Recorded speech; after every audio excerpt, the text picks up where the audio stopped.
Alright, we will chant 18th chapter from verse 36 to 45.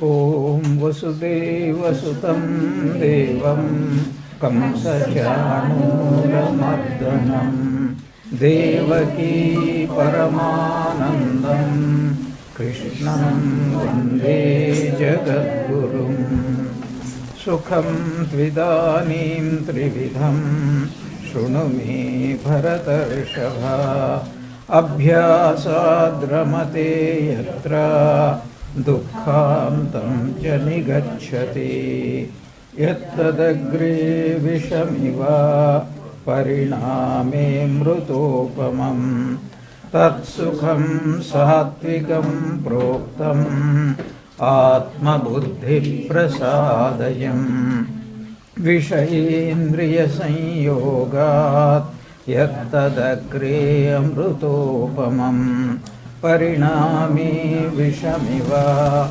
Tatsukham Rajasam Smritam Yadagre Janubandhe cha Sukham Mohanamatmanaha Nidralasya Pramadotham Tattamasamudahitam Natadasti Prithiviyam va Divi Deveshu va punaha Sattvam Prakrutijairmuktam Yadi Visyatribhirgunaihi Brahmana Kshatriya Visham Shudranam cha param tapa Karmani pravibhaktani Svabhava prabhavairgunaihi Shamodamastapah shaucham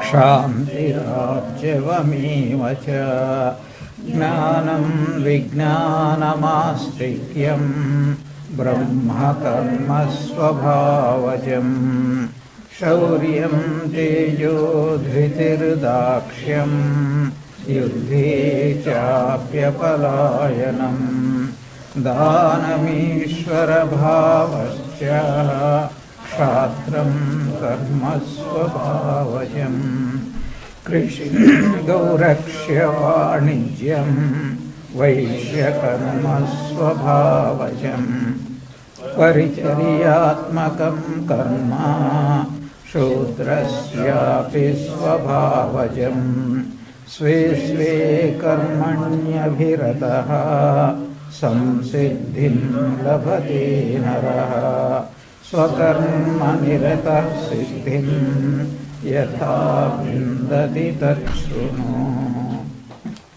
So we are discussing the 18th chapter, and in this chapter there is a most beautiful discussion about how different human beings manifest different types of qualities.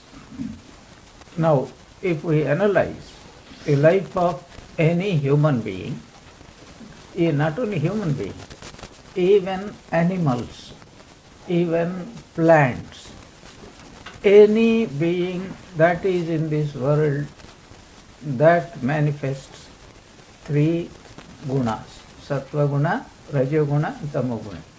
You may be surprised, even among animals, like tigers, lions, bears, one type of quality. And what about that one, there is one animal, its very name is sloth. What quality? Tamo quality. That's why it is very easy to catch it. Okay, there are some animals who manifest sattva guna. I can give you some examples. I already mentioned quite a number of times. A dog came to Ramana Maharshi. He was full of sattva guna and a mixture of rajo guna too.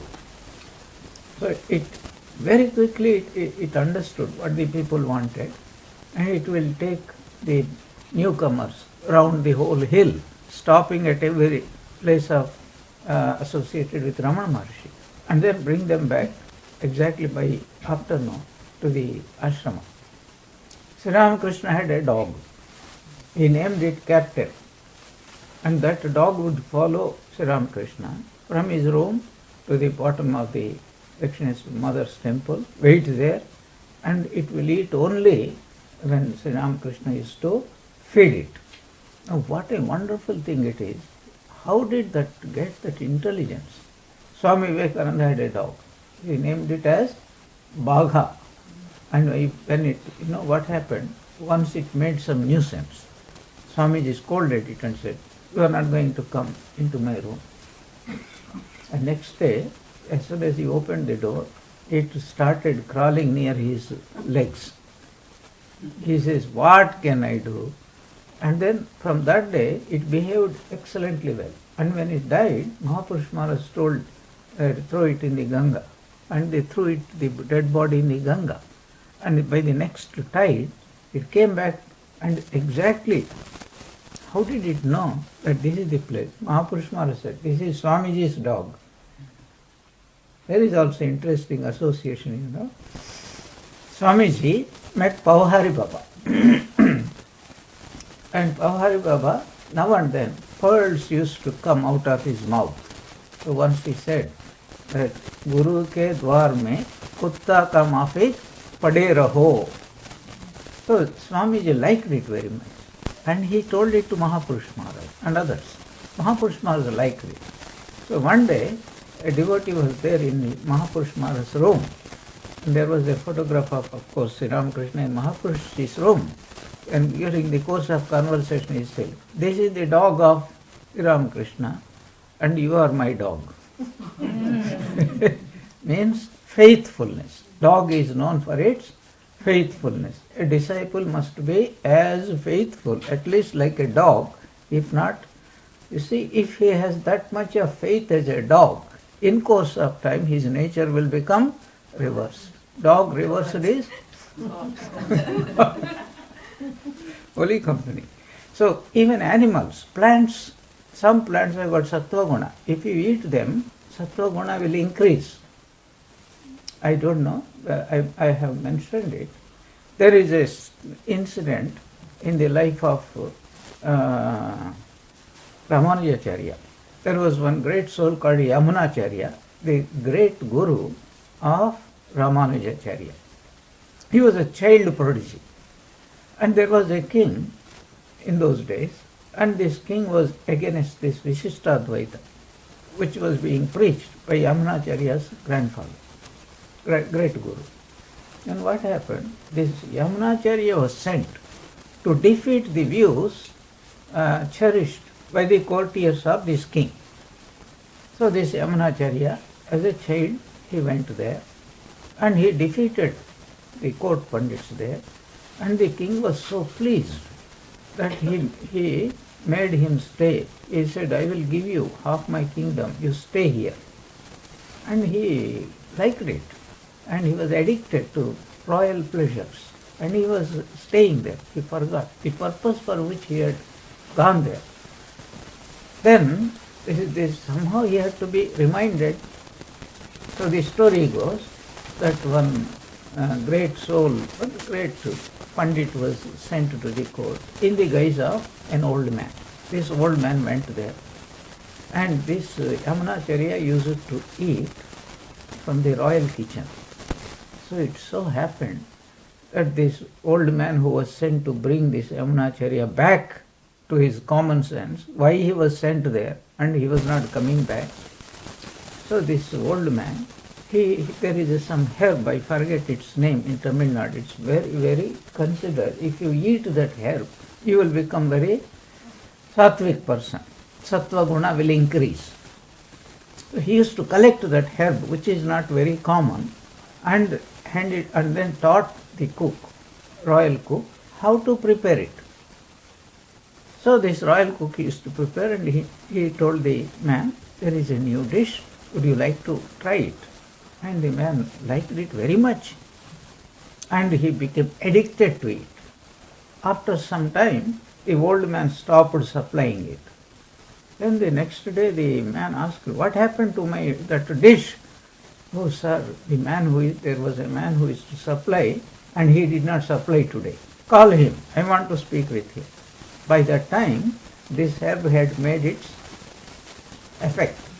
And then the old man, in his a kind of hidden message like that, he told, have you forgotten for what purpose you came, why you came, and what you are supposed to do? You have accomplished 50% of your job. Afterwards you are supposed to return, and you did not return. So immediately he understood. Had he said this message at the beginning, that would not have gone in. But because by this time his sattva guna had increased, that made him understand the message. Immediately he went, and then he became one of the greatest exponents of Visishtadvaita. Okay. Sri Ramakrishna used to believe certain things increase sattva guna. But he did not say they will increase sattva guna. He said it will give you more devotion. What is one of those things? Yes. And Mahaprasad. Mahaprasad. Jagannath Mahaprasad. Sharir man shuddha hobe. Your body and mind will become very pure. And you will have devotion. That is why Sri Ramakrishna's specific statement, if anyone wants devotion to God, eat a little bit of Jagannath Mahaprasad every single day before eating anything. We are supposed to eat some prasada before eating anything else early in the morning. It could be a piece of sugar candy or whatever it is. That's why Hindus, they have this idea. In Christianity, when the people have confessed, then they are given this sanctified piece of bread, small, very small piece. The idea is any prasada, offered food, also will be endowed with sattva guna, and it will bring out the sattvika qualities, bhakti, devotion, shraddha, viveka, vairagya, etc. They are all manifestations of the sattvika gunas. So, any human being, any living being, all living beings are governed by three gunas. There is no being on earth which is not controlled, ruled, influenced, affected by three gunas. Now we will see what the Lord is going to tell here. I am jumping a few verses here so that we will come back to that.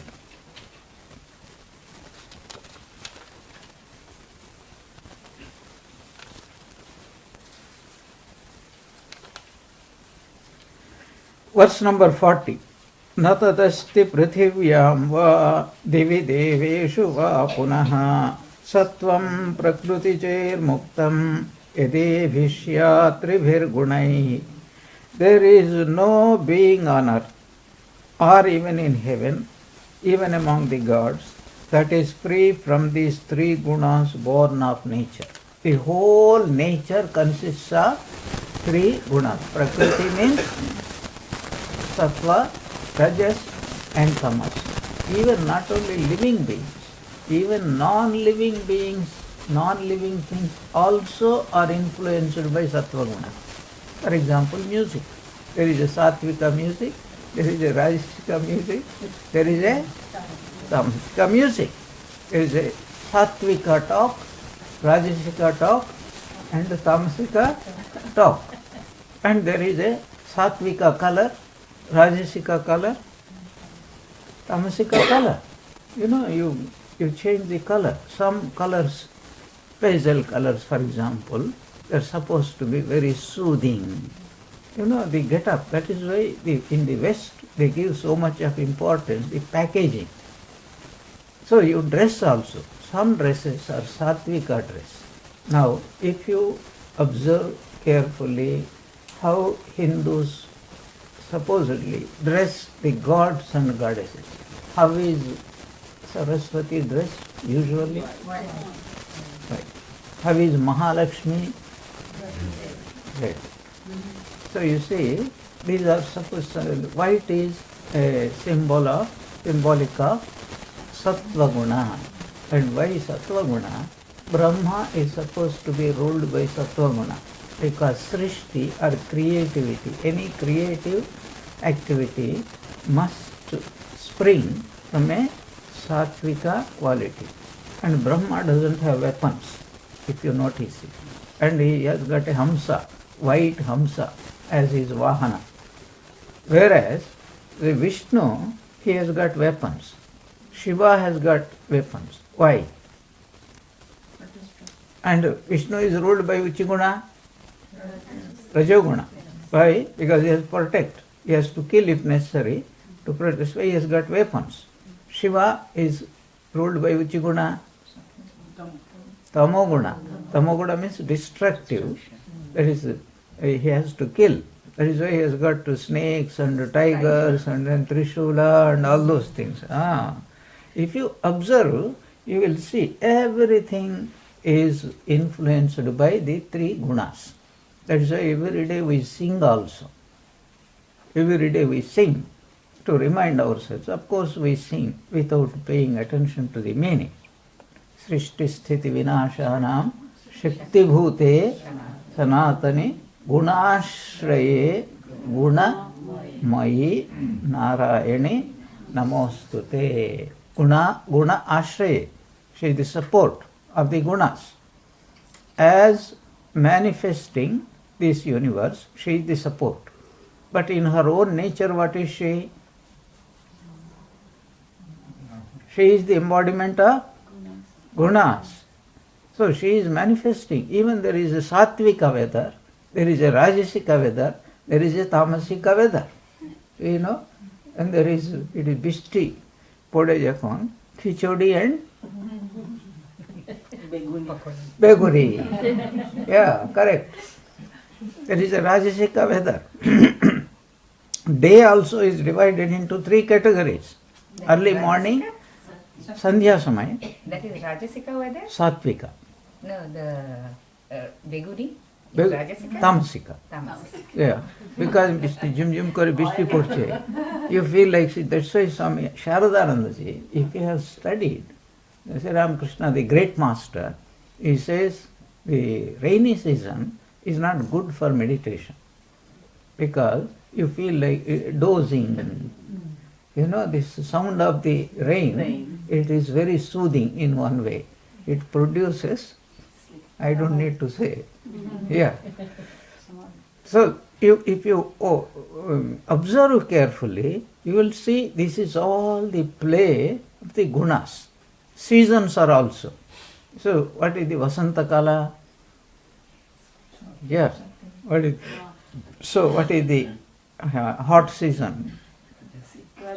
Summer season. So Tamasika season, because you don't feel like moving here, you are lethargic, you feel. Winter season is the best season. So there is a winter music, there is a summer music, there is a spring, Vasanta Bahar, Megh Mallar, all these things. If you observe a person's dress, a person's quality, etc. We are all influenced, we are all born, our very bodies, if we observe, it is all expression of either tamas predominantly or rajas. You know, one person came to me, I said, you have to look at me to understand this. Swamiji, 10 years back, I was very restless. Now, I am very calm and quiet. This is what happens because we do not have that self-awareness. So, in this universe, every object is governed. So, now look at how Hindus have divided people according to qualities. Brahmana, Kshatriya, Vaishya and Shudra, 4 categories. So, much Tamoguna and a little bit of Rajoguna, Shudra. More Rajoguna and then also Tamoguna, that is Vaishya. Rajoguna and some Sattvaguna is Kshatriya. More Sattvaguna and less of other gunas is Brahmana. So similarly, Ravanasura and Kumbhakarna, Ravanasura and Vibhishana represent Rajasic and Sattvic. Tamas, Rajas, and within our life also, when we are children, we are Kumbhakarnas. Kajer Madhe, Dui. Khaya, Shui. Yeah. Kumbhakarna. That's good. That's a good. Then Rajoguna. When we become adolescents or young men and women, we are chasing, men are chasing women. And women are also chasing men. How are they chasing? By running away. By running away. Accidentally, their handkerchief falls. Accidentally.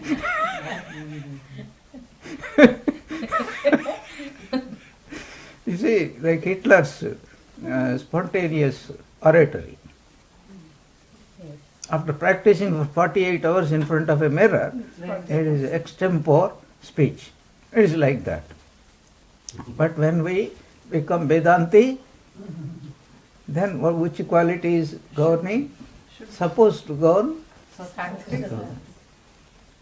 So similarly, a brahmacharya ashrama should automatically evolve into grihastha ashrama. Grihastha ashrama should automatically mature into vanaprastha. Vanaprastha should mature into sannyasa. Sannyasa should mature into atyashrama. Sannyasa ashrama has two stages. The first stage is called sannyasa ashrama. It is within the scheme of Hindu scheme of life. But a time will come when a sannyasi must become atyashrami. Atyashrami means what? Ashrami means one who is within a particular stage of life. But ati means beyond. He doesn't. A real sannyasi doesn't belong to any ashram. These Shankaracharya stupid fellows, they preach this to people about sannyasa. A sannyasi should have no caste rules. He whatever comes by begging, they should be able to receive it. They can't say, Re apasara, duram apasara, re chandala. They can't say that. But these fellows in practice, they don't allow anybody excepting some money grabbing Brahmins anywhere near them. I told you an incident. This Sringeri, our matha is Sringeri matha. Sringeri matha, there was one Chandrasekhar Saraswati Swamigal. He was supposed to be a great mantrika. He was a very powerful man. And they had extensive properties donated by Maharajas and others. So they employed one Brahmin manager. And the manager used to manage, swallow a lot of money. But he is always, wherever the Swami goes, he has to run behind him with a white umbrella. So one day suddenly the Swami said, Srikantaya, let us go to the Pariya quarters. They used to call Pariya quarters. Oh Swami, it is Mahasannidhanam. It is the address. Your Holiness, Mahasannidhanam, great presence. Oh, it is not in our tradition. The Swami simply didn't hear. He got up and started walking. The fellow had no option but to run behind him with a white umbrella. So they went to the Pariya quarters, and the Swami stood in the middle of the quarters, and he looked here and there. Srikantaya, do you know who are all these people? He said, no, Swami. These are all our past managers.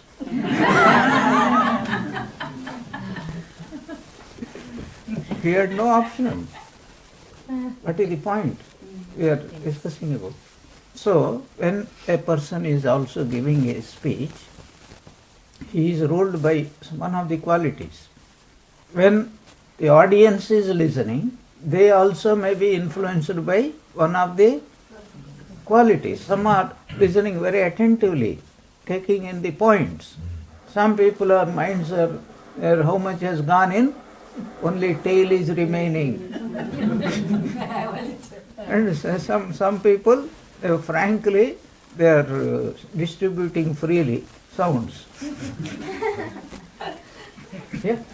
You observe and you will see quality. Similarly, books. There is a Sattvika book, there is a Rajasika book, there is a Tamasika book. So, how do we know? That which increases that particular quality influences us in that manner, that indicates what that object is. When Sri Ramakrishna talks about satsanga, what he means is sangha. How do you know what is satsanga? Because we have no way of knowing what is do you think that people, you can recognize Sri Ramakrishna? If you meet Sri Ramakrishna, do you think you have the power to recognize him?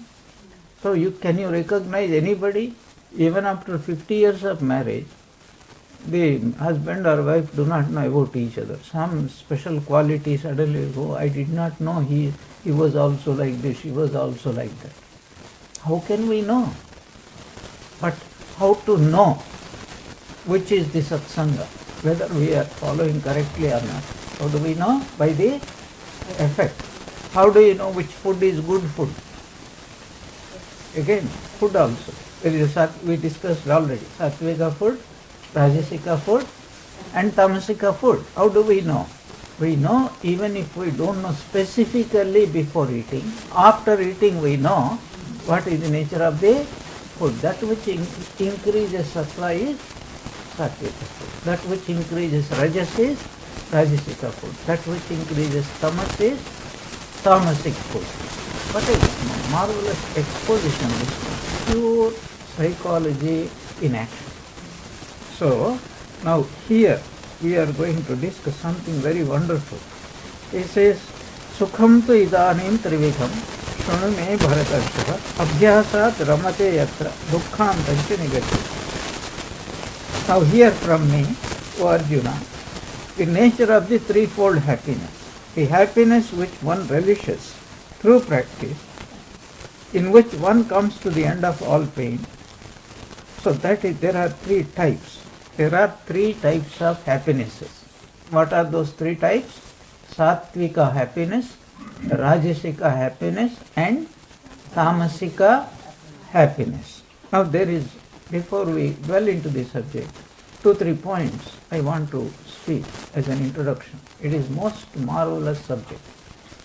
First of all, there is a correlation between the subject and the object. That means what? If a person is Sattvika person, what does he like? Sattvika food, Sattvika book, Sattvika person, Sattvika house, etc. etc. If a person is Rajasic, he likes that kind of food. So a person who eats that kind of food becomes like that. He becomes like that because he eats, he likes to eat, he enjoys that kind of food. So this is the correlation we have to understand. But why this discussion then? The discussion is because by the force of will, if a Tamasika person eats Rajasika food, he may not relish it at the beginning, but khete khete bhaloi lagche. So by eating, after that, his quality changes, then he will understand, oh, this is very nice, I enjoy it. So if a person may not like sattvika food in the beginning, but if he goes on eating, and his sattva quality also increases and he starts relishing it. This is the correlation between the subject and the object. So if the subject changes, object also changes. But if the subject is not capable of changing, by changing the object, then he can slowly change the subject also. Do you see what is the point? Are you with me? Yeah. So this is the first point, very important point. That is why Sri Ramakrishna says, what are you doing all this time? You are having Sangha. What type of Sangha? Secular Sangha, Dussangha, worldly Sangha. That's why he says, you cultivate Satsanga. It is not easy to cultivate Satsanga, because in the beginning it looks like poison. Yeah, so you know, what is the Swami is going on talking the same thing, blah, blah, blah is going on. But after some time, if the subject is to your liking, you can go on hearing as much time as you want. But if it is not to your liking, it sounds poisonous. It's like anything. So that's why the way to change it, change the food, change the company, change the type of books you read, change your environment, and slowly your very nature will change. And this is indicated very briefly by Sri Ramakrishna talking about the brahmachari and the snake. What was the nature of the snake before? Rajasic, to kill and then to bite, to put venom. But after it was initiated, what happened? It developed sattva guna. So this is the point is, even if we are tamasic people, we can become better people. That is why one of the first things Swami Vivekananda had done after returning from America, he preached the eating of meat. Now every Hindu, he thinks he is a pakka Vedanti. Yeah. That means what? I understand what Hindu scriptures are. What are Hindu scriptures telling? Eat only sattvika food. Don't eat meat, garlic, onion, and chilies, and all those things are very bad things. Bad things. So you are already bad. How do you know you are bad? Because whoever is sad, he is bad. Not my words. Who said that? Saint Teresa of Avila. A sad nun is a bad nun. Again, that involves a lot of other discussion. I won't go into it. There is a correlation, invariable correlation between badness and sadness. That is why a wicked person can never be a happy person. He may have nervous titillation, but he cannot be a happy person. Unless he kills, unless he drinks, he cannot be a happy person. So Swami Vivekananda was charged. You are going against our scripture. He was charged in many things. One of the things he was charged was, as you know, this Vedanta is a secret science. It is meant to be given only to those who are absolutely fit, adhikaravada. Why did you go and preach Upanishads to Mlecchas and to everybody? The other charge is, even today I get questions, why did Swami Vivekananda preach? Why did he preach? This is the secret. If you are in a tamasic state, what should be your goal? To become sattvic or to become rajasic? To become rajasic, you change your diet. And then you become rajasic. Then you become active. Then you become more self-conscious. Then you understand yourself better. Then you know what you are doing is right or wrong. This is how improvement comes. So that is why he did not, he had to defend himself. He said, the tamas and sattva look alike, but they are poles apart. They both look very like a goat. A goat also looks like a yogi. Have you seen goat size? Anyway, so this is how do we change from tamas to rajas to. So what is the point? I said in this small remark, there is a correlation between the subject and the object. So if we want to change the subject to be better, then the object can be changed. You read better books, and slowly, our mind also changes. Everyday psychology, you read one type of newspaper, run by one particular party or an editor or editors influenced by or fans of one particular. So whatever that is favorable for that particular party, they will be presenting facts only in that light. So those who are accustomed to read, they think that they are thinking that this is the best view. What did I say? They think that this is the best view, but they do not understand. They are brainwashing themselves. Whatever is expressed in that editorial or whatever column, that is what they think. Rarely anybody presents facts as they are. It is all colored, but in such a way they color it. It is very difficult to understand. One simple example would be,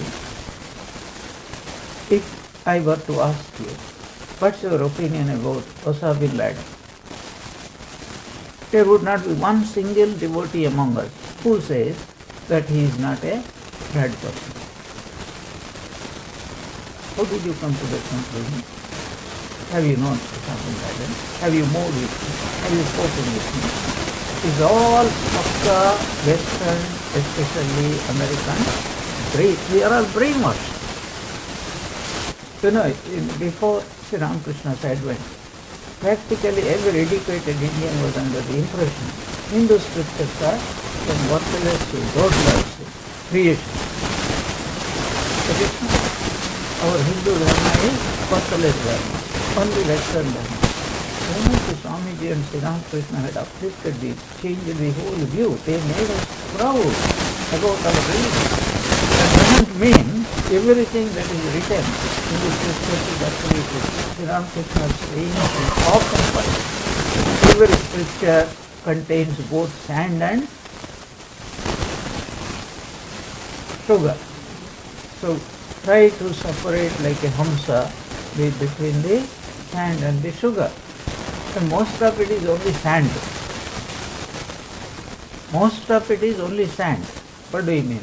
The real four doctrinal truths are only very few. But the rest of them, how it is interpreted, presented according to each age. That is sand. This is what Swami Vivekananda came for the first time and said, every scripture contains two types of truth. One part contains eternal truth. The other part contains those truths intended to a particular age, suitable for that particular age. This is not an age. That's what the Ramakrishna script is saying, that the coins which are current in Mughal is not current in Nawab time. This is that coin, that naya paisa, abhi nahi chalta, abhi naya paisa chalta. Naya paisa. So, but this is the first point is the subject and object are deeply related. And in that also the Lord is telling something very, very wonderful truth.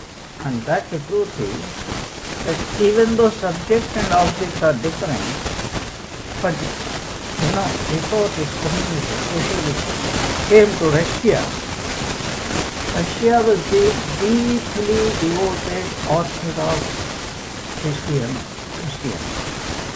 Russia, before the communism. After the communism, the rebellion came, and this fellow had come, and Lenovo had come, and all those fellows. It has changed, it is topsy-turvy. That everybody says, no, this is all bunk, this religion is opium, and everybody, this is all nonsense, etc., etc., etc. What happened? Millions of Russians have totally yoked to the truth. What is the truth? They have been thoroughly brainwashed. But now as soon as this Gorbachev had removed these restrictions, now what is happening? People are going in droves again to the church. So you see how much we can be influenced. Go on hearing some Nastika preachings, Nastika, etc., etc., and we also start believing, yes, it is true. Maybe there is no God. Many of these scientists, 300 years before, 200, do you think that they would say we don't believe in God? But now, because they are brainwashed again, and again they are coming back and say, maybe there is something mysterious, something which we do not understand. What is the point? What was I talking about? I was talking about the influence of the object upon the subject. Let us remember, this has a disadvantage, but this also has an advantage. What is the advantage? By slowly changing through habit the object, the subject also can be changed. In fact, that's the only way we can do that. That is why Sri Ramakrishna said, Satsanga, cultivate Satsanga. Okay, what is the second point? What is it that we all desire? Happiness. Yeah, we marry because we want happiness. We get better, we change jobs because we want happiness. We jog early in the morning because we want to have health, etc., etc. We all want, I know Deepthi is smiling. The next one I didn't say. Why do we get married? To be happy. Why do we get divorced? To be happier. I didn't say that, but she was expecting it. I said deliberately I didn't say that. But you did. But you did ultimately. No, just to point out why I did not say Oh, that. I see. So Swamiji, how would we define happiness? How would we define? There is wonderful two ways I will give you. One, not to be aware of time and space and causation is happiness. Because when you are happy, what do? You forget time, you forget where you are, you forget how much. If you forget time, you forget everything. Where you don't think, I forget time, but I remember where I am. If you remember where you are, you also remember time, etc. This is one way. The second Vedantic way of defining happiness is be yourself. Just to be ourselves is to be happy. That is the point I wanted to bring out in this introduction. Now, we have this wrong notion because of Maya that happiness lies first of all in an object. And secondly, the more that object, the more the happiness. For example, if a person's income is 1,000 pounds, then his happiness is 1 unit. If his income is 10,000 pounds, then his happiness increases by into 10 units, etc., etc. If that were to be true, then Bill Gates must be the happiest man on earth. Is it not? Is he happy? Now, yesterday's news is about to boot it out of his own company. Now, do you think he is happy or unhappy at this moment? The point is, there is no correlation. This is most important point we have to understand in this Vedantic concept is, happiness is not outside. Happiness is our own nature. But what does an object do? It removes temporarily, it removes the obstacle for the manifestation of happiness which is within us. The simpler way of understanding is, what is spiritual progress? Progress in Sattva Guna is spiritual progress. As soon as we become Sattva, you must remember our past classes, especially the 14th chapter. So, what is the nature of Sattva Guna? Sattvam sukhe sanjayati rajaso lobha moha pramadarshya nitradutam tamasam udahritam. So, procrastination, laziness and inalertness, etc. is the manifestation of tamoguna. Lobha means intense greediness, restlessness, and the ambition to do more activity is the natural manifestation of Rajoguna. Whereas Sattva Guna produces two effects. What are they? Sukha and Jnana. Our understanding becomes deeper, and as a result of it, our happiness also increases. Now, what is the point I am trying to tell you? The point is, if you want to be happy, you don't need anything.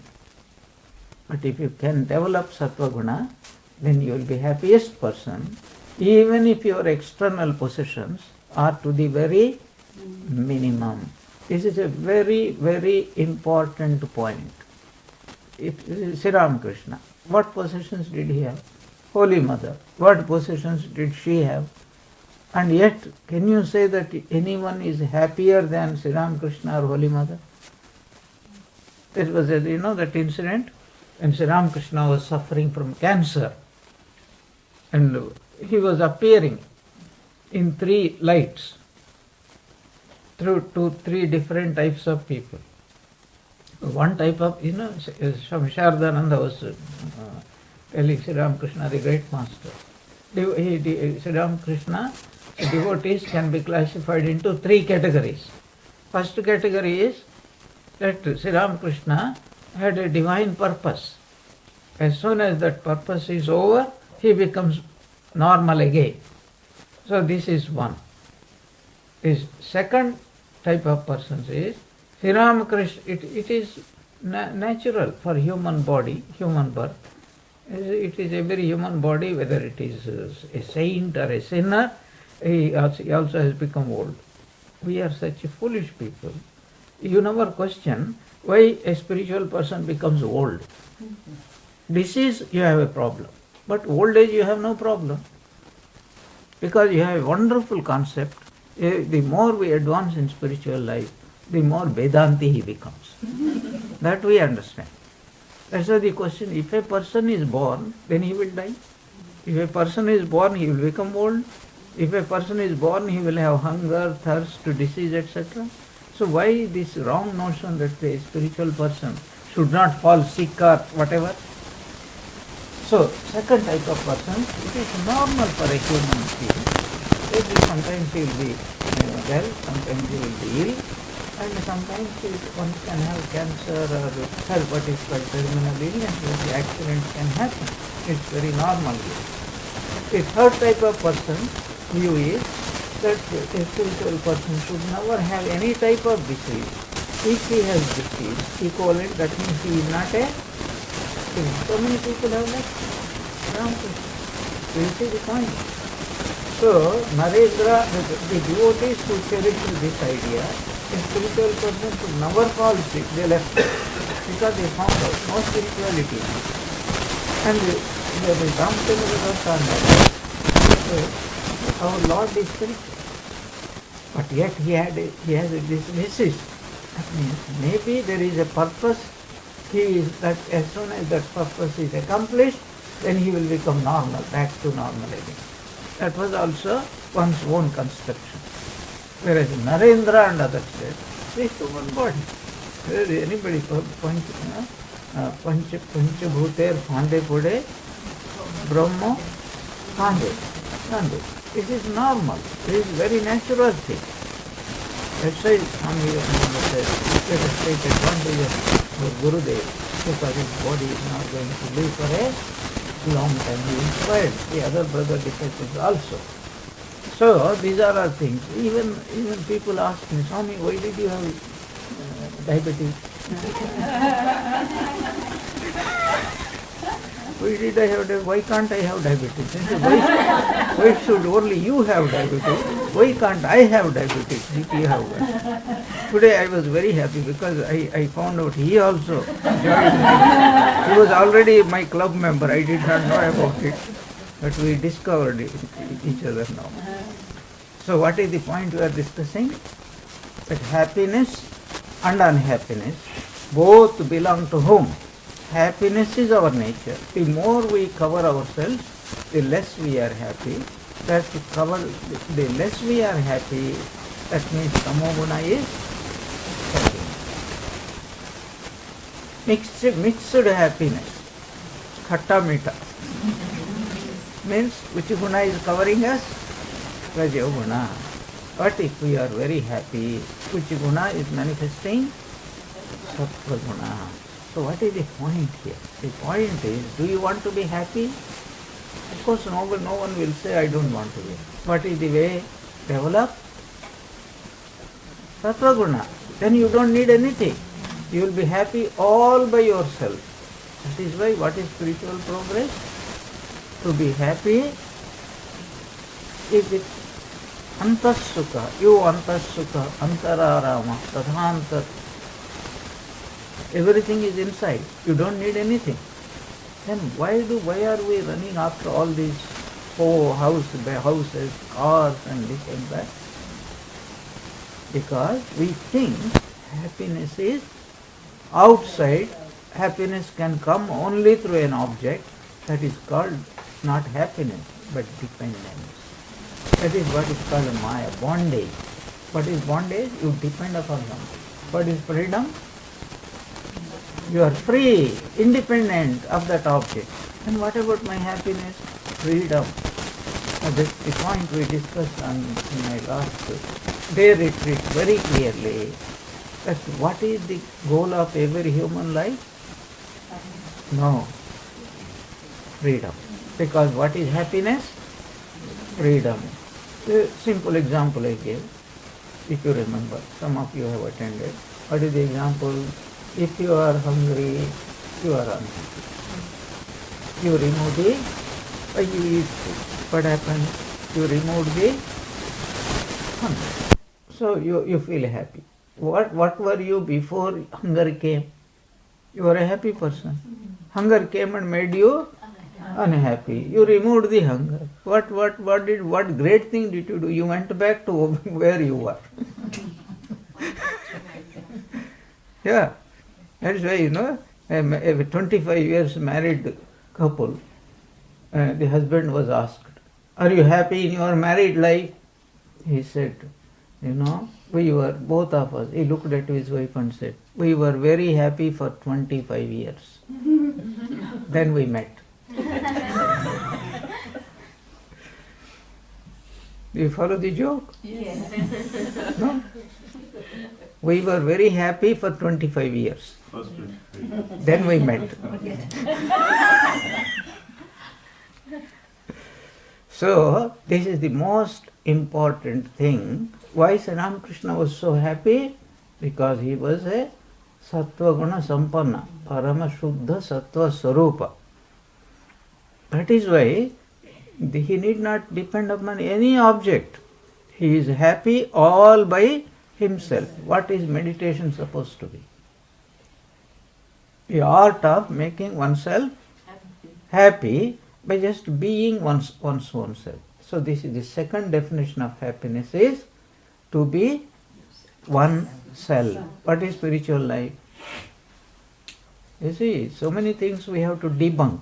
One of the things is you are not achieving anything. You are just being what you are always, but you have strayed far from your home. Now what is your goal? To go back to home. Mana chalo nija. What is home here? Home means what? To be one's own self. So these are the 2 points. We have to, the first point, what was the point I mentioned? The relationship between the subject and the object. What is the second point? That is, by developing sattva, what does sattva do? It shows like a clean mirror our own face, real nature, and then happiness is our nature. What does sattva guna do? It doesn't give us happiness. It removes the veil and reveals ourselves to our own selves. You see the point? If you want to be happy, that is why, if you want to be happy, spirituality is the only way. What is spirituality? Development of Sattva Guna. What is spiritual progress? Gradually increasing the Sattva Guna. And if we develop Sattva Guna, certain qualities automatically manifest. What qualities? Abhayam, Sattva Samshuddhi, Jnana Yoga Vyavasthiti, Dhanam, Damascha, Yajnascha, Swadhyaya, Stapa, Arjavam. Where did you read? 16th chapter, Daivasara Sampat Vibhag. If you don't keep all those things, every time if you come to me with a fresh, absolutely fresh mind, it is not going to help. We have to remember the key points. Well, in the battlefield, can Arjun be Sattvic? Yes. We are all sattvic. No one is unsattvic. But we are covered at this moment with certain qualities. And the ultimate purpose of this Prakriti is to throw us out of Prakriti. Prakriti acts as a catapult. That's why this is one of the points. We discussed. What is the purpose of attending this class? For example, say what is the purpose of joining? You are joining into a school. What is the goal of the school? To kick us out as soon as possible. That means you pass the exam, that class, 4th class teachers will kick us out. Pass the 5th class, they kick us out of the school. Ultimately, school final. Final means what? Final kick. Excellent, very, very fast to catch up. Then what is the goal of college? To kick us out. What is the purpose of university? Yeah, what is the final thing? PhD. What is the final thing? PhD. What is PhD? Permanent?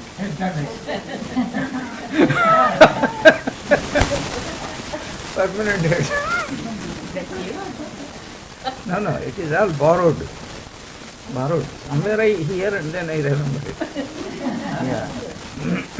So, what is the purpose of this life? Say, what is the purpose of marriage? I am putting it in a slightly funny way, but this is the truth. Hindu scheme of life, life is divided into 4 stages: Brahmacharya ashrama, Garhastha ashrama, Vanaprastha ashrama and Sannyasa ashrama. What is the purpose of Brahmacharya ashrama? Do you think Guru wants the disciple whole life to sit there? He wants to kick him out. Then he falls into the Garhastha court. Then like a ping pong ball, like tennis ball. Then what happens? The opponent, the Garhastha ashrama, kicks into the opposite court. What is that opposite court? Vanaprastha ashrama. And Vanaprastha, you see, what does that mean? That the ball is going on, this fellow kicks into the other court, other fellow kicks into this court. This is called marrying, from marriage into marriage, out of marriage into marriage. This goes on. Finally, the other fellow is unable to throw back. That means he will win 1 point. That's why marriage is compared to a tennis match. You know that? It starts with love.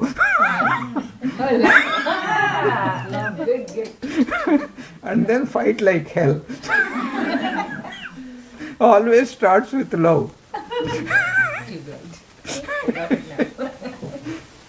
Understand now? Yeah. So a point is scored. What is the purpose of Garhastha ashrama? To progress into Vanaprastha ashrama. What is the purpose of Vanaprastha ashrama? So that we can progress into Sannyasa ashrama. What is the purpose of Sannyasa ashrama? To progress into Atya ashrama. We go beyond ashrama. That means what? We are masters.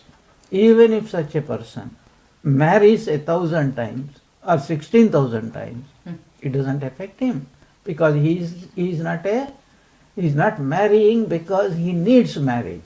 He is marrying because if it is circumstances or if it is a master. That means 1 second he can live. Krishna's life is a graphic illustration of this. You know what happened? How much gopis loved him, how much he loved gopis. But when the time came for him to leave, have you heard a tear drop has fallen from Sri Krishna's eyes? As though cheerfully he went. And he never came back. He never again came back to Vrindavan. Do you know that? Yes. He never came. Only Gopikas meet in some holy place. They all went. There he met his father, his mother, all the Gopikas and everybody only for the last time. After that finished. He never again mentions that. People don't understand that. He was a master. That is why he was called Naistika Brahmachari. His mind is totally absorbed in Brahman. That's why he is called Brahmachari. So these are the 2 important points we discussed today. When the scripture is talking about 3 types of happiness, he is not telling one way of understanding is lower happiness, still higher happiness, the highest happiness. Another way of understanding is when tamas covers our nature, we get little light. When rajas covers our nature, we get a little more light. And when sattva is there, as if it is like a glass case, still it is a glass case. That's why Sri Ramakrishna compares 3 gunas to 3 robbers. So even sattva guna is also a binding factor, but it clearly shows us our nature. And therefore the last step is it catapults us out of its own. You know, that's why the catapult example or analogy is a most wonderful analogy. You put a stone in the sling and you whirl it round and then you throw it out. So what is the purpose of this catapult? To get rid of the stone, throw it out of with a great force to a long distance. What is the purpose of three gunas? The purpose of tamoguna is to throw us into rajoguna. The purpose of rajoguna is to throw us into sattva-guna. The purpose of sattva-guna is to throw us into our own self. That is why our progress, human progress, is measured only in the form of the three.